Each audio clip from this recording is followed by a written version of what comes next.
మా స్థలాన్ని పక్కన కొన్నాడు. ఆయన కొనింది 5 సెంట్లు అయితే ఇప్పుడు 10 సెంట్లు మాదని చెప్తున్నాడు.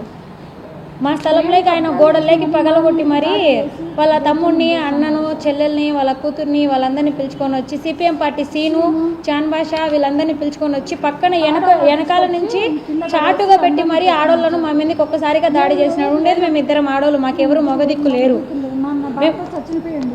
నాకు చిన్నబిడ్డ ఉన్నాడు. ఆ పిల్లలని చూసుకునే దాంట్లో వాళ్ళు ఇరువైపులా వచ్చి గుమ్ముకొని జుట్లు పట్టుకొని కింద మీదేసి రాళ్ళల్లో దొబ్బుకొని గాయాలు అయిపోయేటట్టు రాళ్ళల్లో దొబ్బేసి మరి గాయాలు అయ్యేటట్టు కొట్టినారు. మమ్మల్ని ఎవరు అడిగేదానికి పెట్టేదానికి పెద్ద దిక్కు లేరని చెప్పి వాళ్ళు మమ్మల్ని ప్రతిసారి వచ్చి కొడుతుంటే మేము కొట్టించుకోలేక ఇంత దాకా వచ్చాము. మాకు రోడ్డు కావాలి, మా స్థలం మాకు కావాలి. వాళ్ళతో మేము ప్రతిసారి కొట్టించుకోలేకున్నాం సార్. మాకు ఎక్కడికి వెళ్తే న్యాయం చేస్తుందో మీరే న్యాయం చేయాలని అనుకుంటున్నాం. దగ్గర పోతే ఆయన ఏం న్యాయం జరగడం లేదు. మీరు పోండి మా మేము కొడతాము, మీరు పోండి అని మాకేమో పంపించేస్తారు.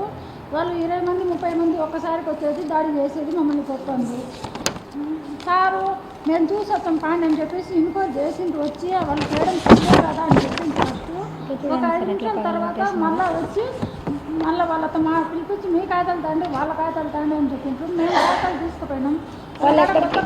ప్రూఫ్ ఏం లేవు సార్. లేకుంటే వాళ్ళు అగ్రిమెంట్ పక్కన 5 సెంట్లు ఇప్పుడు వచ్చి నా గోడలకు వచ్చి నా పెంట్లు పగలగొట్టేసి నన్ను దబాయికి వీళ్ళతోనే నాకు గుండెల్లో దడ వస్తుంది. మొన్న కొట్టించుకునే దెబ్బలకి ఇప్పుడు ఇంకా వీళ్ళ కోళ్ళతో గుండెల్లో దడ వస్తుంది. నాకు ఎవరు లేరు. ప్రతిసారి కానిస్టేబుల్ సారు వాళ్ళు ఏఎస్ఐ సారు వీళ్ళు ఫోన్లు చేసి మీరు ఆధార్ కార్డులు తీసుకొని వస్తారా, మిమ్మల్ని డిమాండ్లో పెడితే బాగుంటుంది అని బెదిరిస్తున్నారు సార్. వాళ్ళు ప్రతిసారి ఫోన్లు చేస్తూనే ఉన్నారు.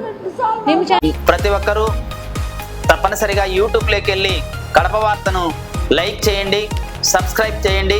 ఇట్లు మీ జి రమణయ్య, ఎడిటర్, కడప వార్త.